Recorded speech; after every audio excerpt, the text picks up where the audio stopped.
Imagine waking up in the morning and feeling a deep, unshakable calm within you. The day may bring uncertainty, difficult conversations, or unexpected news, yet something inside you remains untouched. Anxiety, that storm of thoughts, the tightness in the chest, the spiraling fear, no longer rules your life.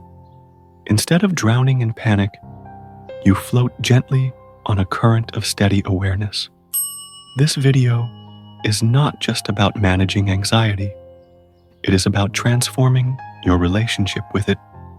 Using timeless Buddhist teachings that have brought comfort for centuries, and that can bring comfort to you right now.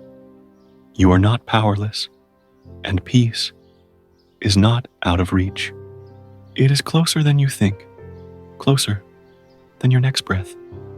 To truly calm anxiety at its root, we must turn away from the modern habit of fixing, suppressing, or escaping, because anxiety is not the enemy. It is a messenger, a sacred invitation, a call to return to yourself. Buddhism does not ask us to fight anxiety. It invites us to observe it, to hold it with gentle awareness, and above all, to meet it with compassion. The first step is to acknowledge anxiety without judgment. Not, I am anxious, but I am noticing anxiety within me. This subtle shift opens the door to mindful detachment. You are not your anxiety. You are the one observing it. Just as clouds pass through the sky, so do emotions pass through your awareness. And remember, the sky never clings to the storm. This practice of non-judgmental recognition is rooted in Vipassana, the Buddhist path of insight meditation. The Buddha once said, "Whatever is felt is within suffering, but by knowing it clearly, one is freed." So when you gently whisper to yourself, "I am feeling anxious right now," and that's okay, you are stepping into the role of the awakened observer. There is no need to push the feeling away. In fact, resistance is what keeps anxiety alive. But when you welcome it, with stillness and compassion, its grip begins to dissolve. But awareness alone is not enough. It must be anchored, and for that, your body and your breath are sacred tools. Anxiety lives in the future, in imagined disasters, in what-ifs, but your body, your breath, they live only in the now. So come back, place one hand on your chest, the other on your belly. Inhale deeply, hold, and exhale longer than you inhaled. Feel your feet on the earth. Feel the breath move through you like waves. This is embodied mindfulness, ancient in origin and now affirmed by modern neuroscience.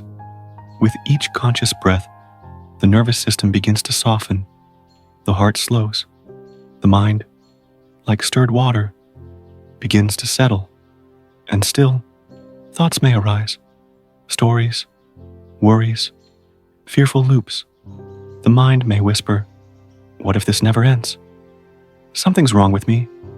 But here is the deeper truth. You are not your thoughts. You are the space in which they appear.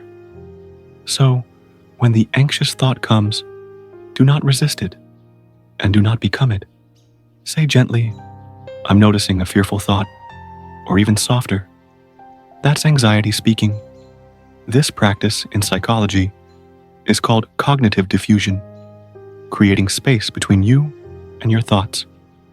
And in that space, healing begins. From here, we take one gentle, intentional action, because often, anxiety doesn't arise from what's happening, but from being stuck in thought. In those moments, move, not to escape, but to reconnect. Stretch slowly. Make yourself a warm cup of tea. Step outside. Feel the breeze on your face. Water your plants. In Buddhist monasteries, monks practice mindfulness in every small act. Sweeping the floor, folding robes, preparing food. Every action becomes meditation. Let your action be your anchor. Let it remind your nervous system, I am here, I am safe, I am capable. And finally, we close with compassion, perhaps the most powerful healing of all. Anxiety is not weakness, it is your mind trying to protect you. Yes, clumsily, loudly, but with care. So, meet yourself with gentleness. Place your hand on your heart and whisper, I did the best I could. I am safe now. This is metta, loving kindness. The Buddha taught, you yourself, as much as anybody in the entire universe, deserve your love and affection. These 5 practices, awareness, breath, non-identification, mindful action, and compassion, are not designed to eliminate anxiety forever. They are here to transform how you relate to it. So when fear comes, you no longer see a monster. You see a messenger, a reminder you are not broken, you are human, and within you is the power to return gently and steadily to peace. So the next time anxiety knocks, don't run. Open the door, offer it a seat, breathe, let it speak, but don't let it stay too long. You have work to do, dreams to build, love to give, and now you have the tools to carry you through. If this video brought you comfort, I invite you to subscribe to the Enlightened Mind. Here we share more than teachings. We share a way of living rooted in wisdom, presence, and peace. Share this with someone who needs it, because sometimes the smallest light is all it takes to find our way again. May you be well. May you be peaceful. May you be free.